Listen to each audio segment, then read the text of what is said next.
नमस्कार दोस्तों। आज सोमवार सुकुमार में मैं एक छोटी सी कहानी लेके हाजिर हुई हूँ।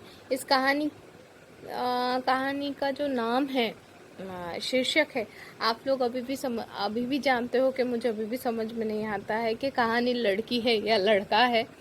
तो इसलिए अभी भी मैं हर रोज़ हिचकिचाती हूँ जब भी मैं कहती हूँ, किसी भी सेगमेंट में जब मैं कहती हूँ कि इस कहानी का नाम है, कहानी की नाम है, ऐसे मैं करती हूँ। तो प्लीज़ आप समझ लीजिए कि the name of the story is in Bengali is छय वीर और हिंदी में छह वीर। तो शायद आप लोग समझ ही गए होंगे कि थोड़ा सा प्रोनाउंसिएशन में थोड़ा सा डिफरेंस है, बाकी दोनों ही शब्द हिंदी और बांग्ला में पूरा का पूरा तत्सम शब्द ही है। तो चलते हैं। छह वीर, लेखक सुकुमार राय। ये मतलब जिस समय ये 1800 सन में, कुछ एक 1800 सन में जब ये लिखा गया था, ये स्टोरी जब सुकुमार राय ने ये स्टोरी को लिखे थे, तो तब से उस समय से 600 साल पहले की बात है।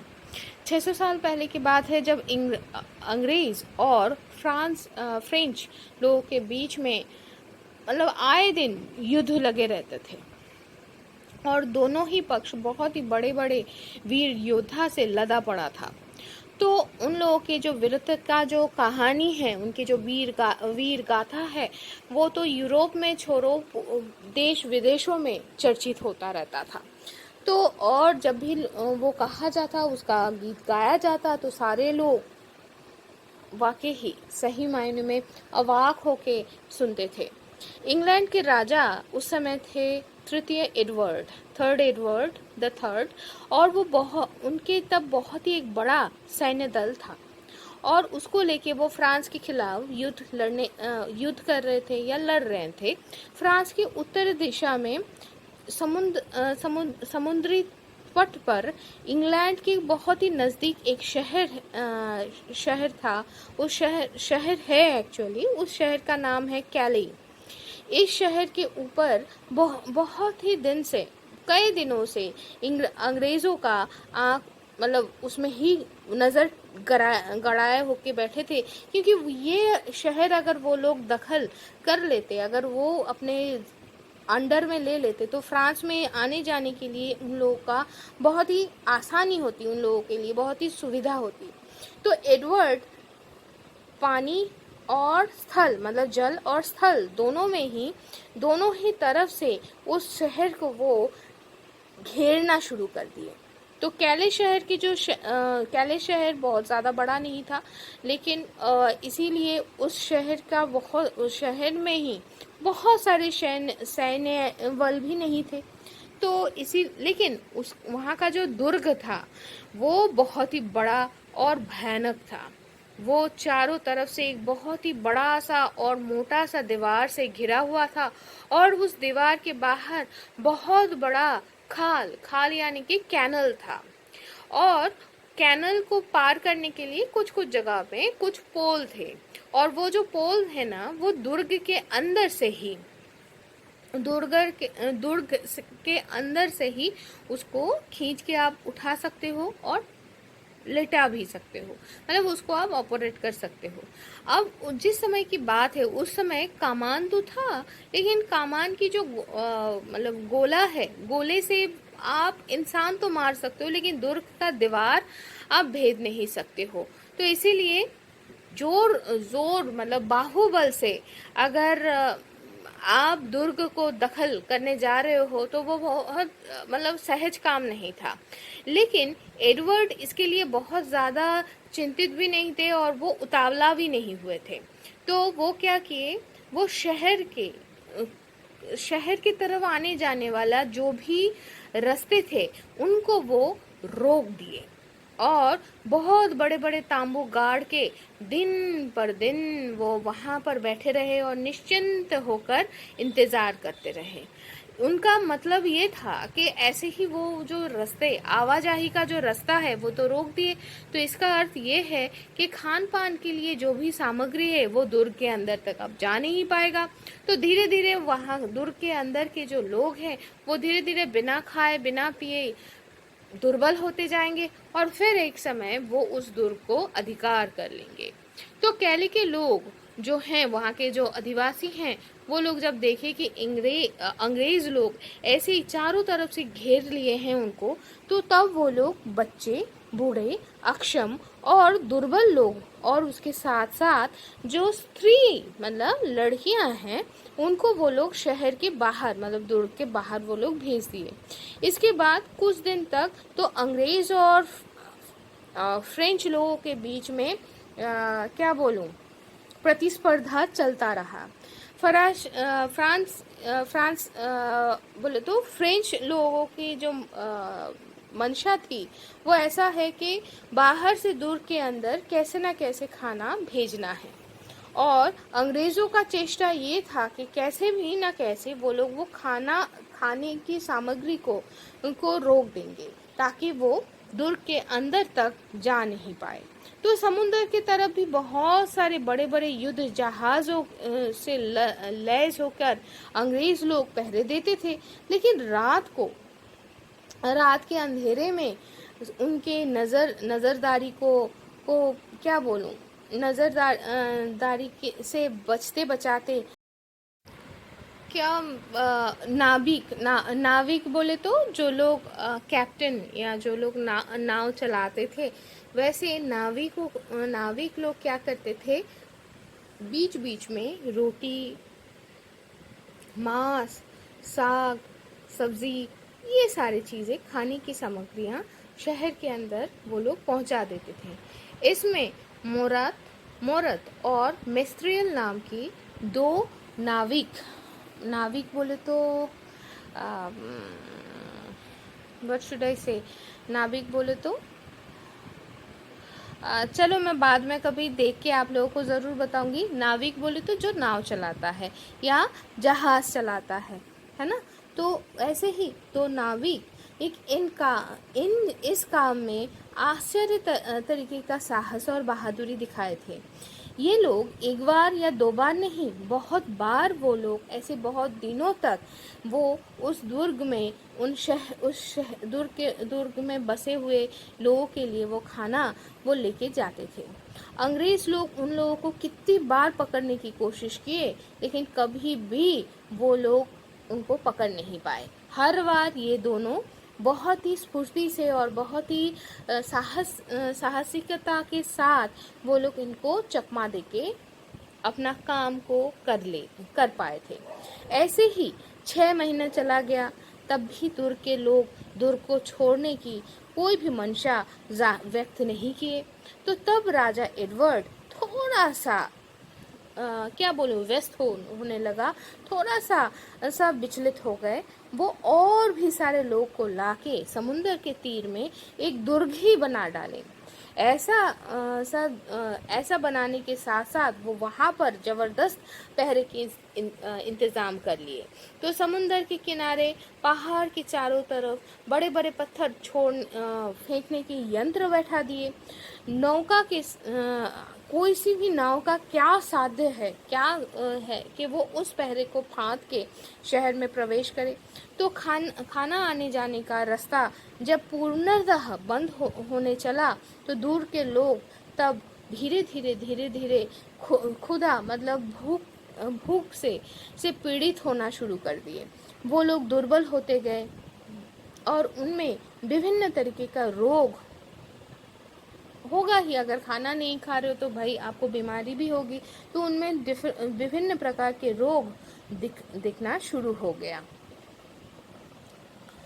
तो वो लोग कभी कभी दुर्ग से बाहर झुंड में आके अंग्रेजों से ही खाना वगैरह छीन के लेके जाते थे, लेकिन वो भी बहुत ही कम ही वो लोग खाना जुगाड़ कर पाते थे। दुर्ग के सैन्य जो लोग थे वो लोग महीनों दर महीनों भूख के मारे अपना मतलब भूख को तो सह लेते थे, और फिर भी वो लोग आश्चर्य तरीके के तेज के साथ दुर्ग को रक्षा करते रहते।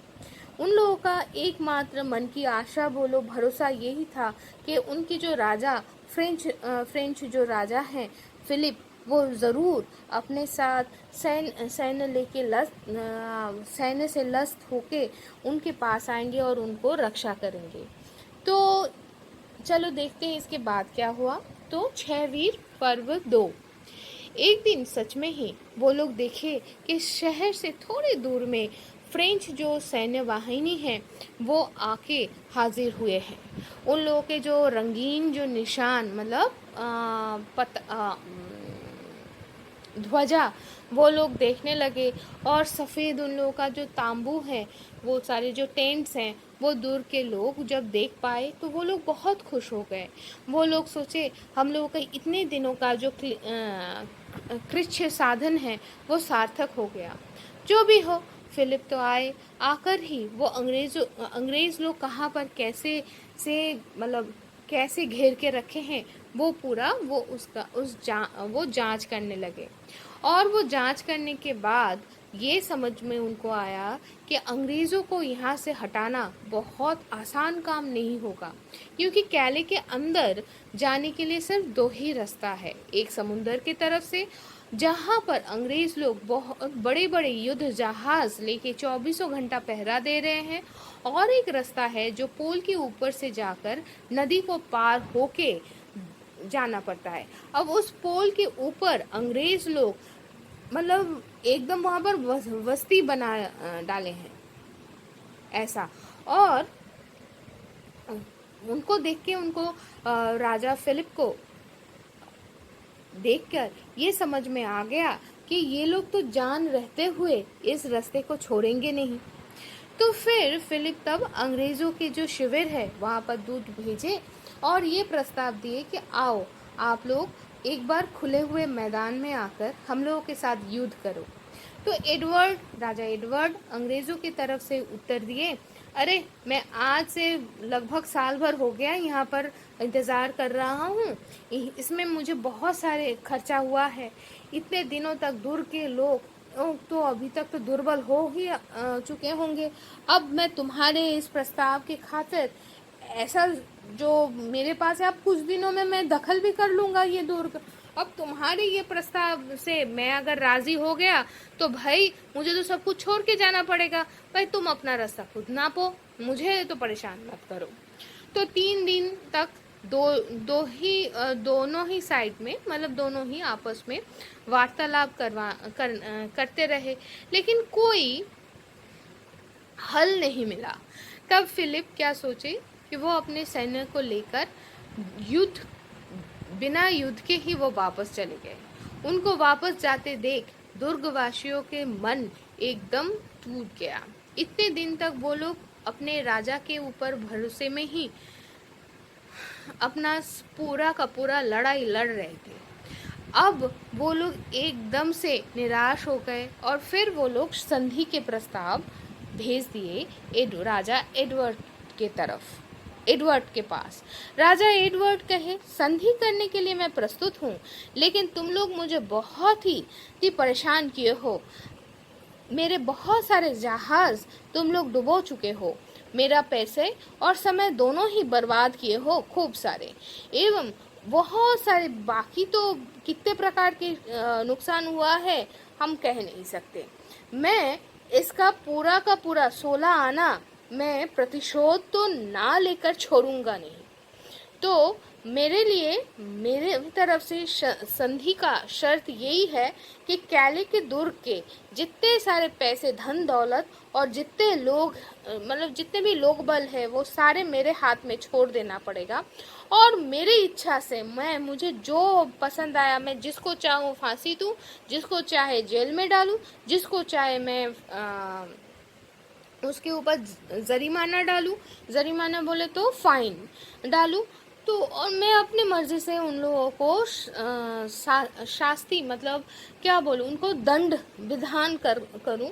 और ये भी जान लो कि मैं जो उनको दंड देने वाला हूँ वो बहुत कम मतलब बहुत छोटा मोटा कोई दंड नहीं होगा। ये अंग्रेजों का जो दूत है वो जब कैली के लोगों को ये बात बताया तो तब उनका ऐसा संधि की शर्त सुन के वो लोग राजी नहीं हो पाए। वो लोग कहने लगे राजा एडवर्ड तो वो खुद ही एक वीर पुरुष है, उनको आप समझाइए वो कैसे ऐसा एक अन्याय मतलब क्या बोलूं दावी अन्याय दावी ऐसे कैसे कर रख सकते हैं। तो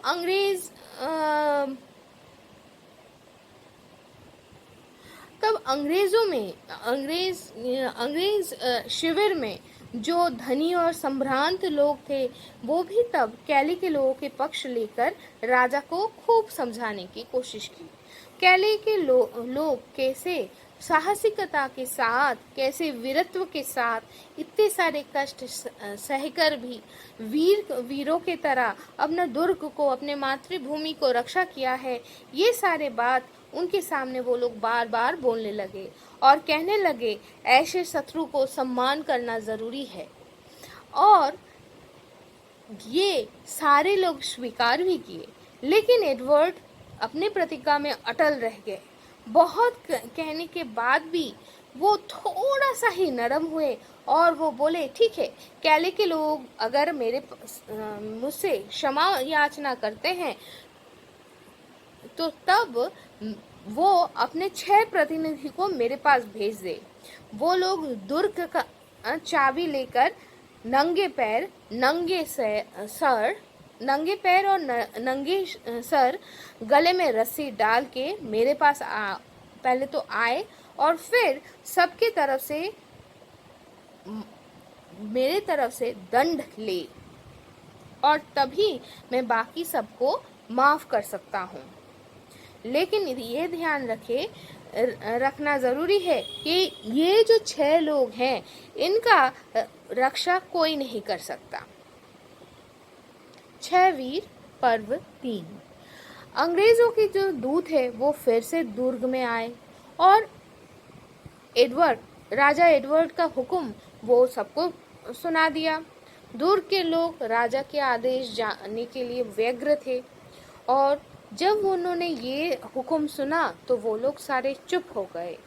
तब कैली की जो सबसे संभ्रांत और धनी जो वृद्ध थे, जो बुजुर्ग इंसान थे, जिनका नाम सेंट पियर था, वो कहने लगे दोस्तों, आज मैं अपना जीवन देकर अगर तुम सबको बचा पाऊं तब तो इससे ज़्यादा सुखमय और क्या बोलूं, इससे ज़्यादा सुखमय मृत्यु मैं और किसी भी प्रकार से नहीं मांगता हूँ। मैं ये जो 6 जन प्रतिनिधि उन्होंने मांगा है उनका सबसे पहला प्रतिनिधि स्वरूप मैं खड़ा होता हूँ। ये बात सुन के चारों तरफ से सारे लोग रोना शुरू कर दिए।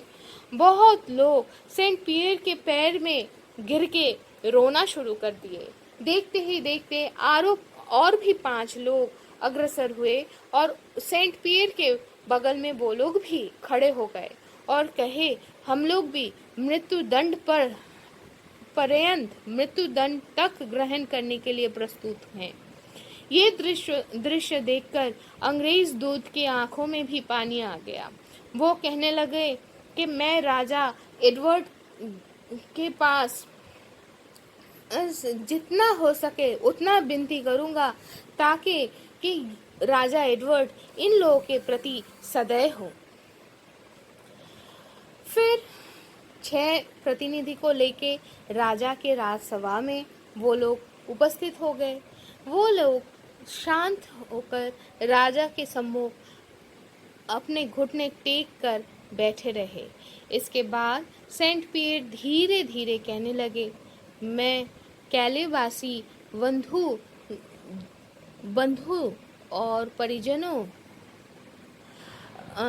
जन जो इतने दिनों से ये असहनीय दुख और कष्ट सहकर दुर्ग को रक्षा कर रहे थे, मैं उन लोगों की अयोग्य प्रतिनिधि बनकर आज मैं उन लोगों के जीवन रक्षा के हेतु दुर्ग के जो चाबी है वो आपके पास लेके आया हूँ।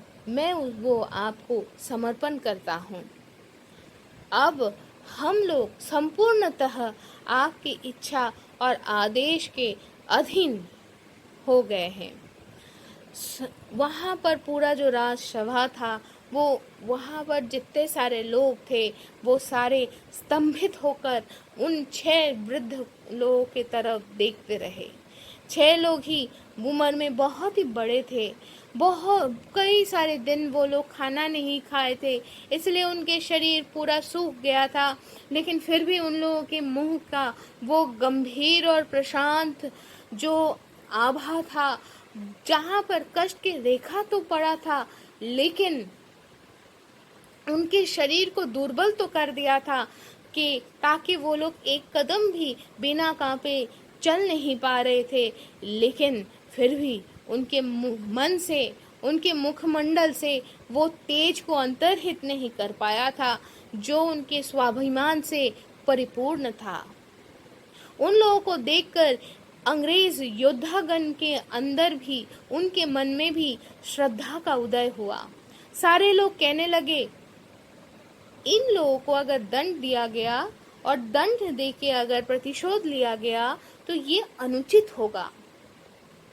जो दूत बन के गए थे कैले शहर में, वो कहने लगे, इन लोगों को अगर दंड दिया तो राजा एडवर्ड का कलंक हो जाएगा, अंग्रेज जाति के ऊपर कलंक लग जाएगा। लेकिन राजा एडवर्ड का मन तब भी नहीं पिघला। वो जल्लाद को बुलाने का हुक्म दे दी। तब इंग्लैंड की रानी फिलिपा बंदियों के मध्य रोते हुए बैठ गए और दोनों हाथ ऊपर आसमान की तरफ उठाकर भगवान यीशु की दुहाई देते हुए राजा एडवर्ड को कहने लगे, आप इन लोगों को छोड़ दो। तब जाके एडवर्ड और ना नहीं बोल पाए।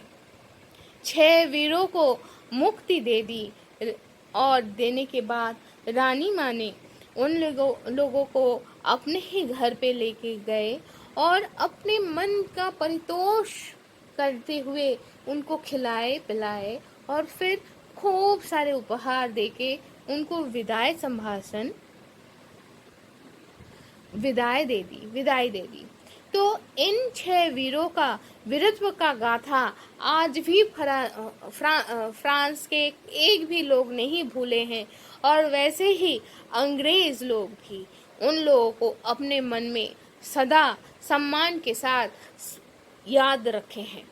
तो दोस्तों, आज ये जो कहानी है, ये भी एक अनुवाद साहित्य ही है, लेकिन इस अनुवाद से कुछ चीज़ें सामने आया है।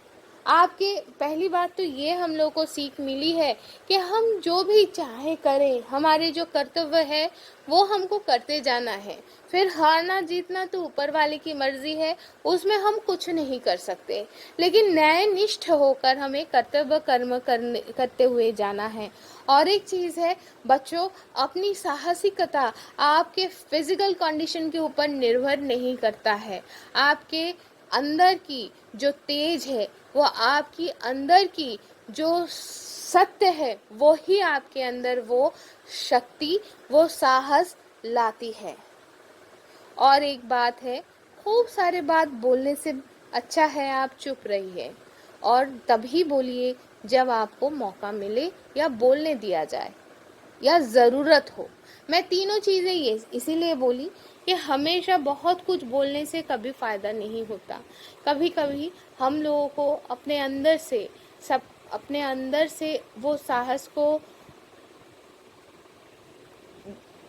उस साहस को ग्रो करने की ज़रूरत होती है। जो साहस सेंट पियर के अंदर था, जो इतने दिनों तक चुप थे, लेकिन फिर जब देश को ज़रूरत पड़ी तो वो सबसे पहले सामने आए।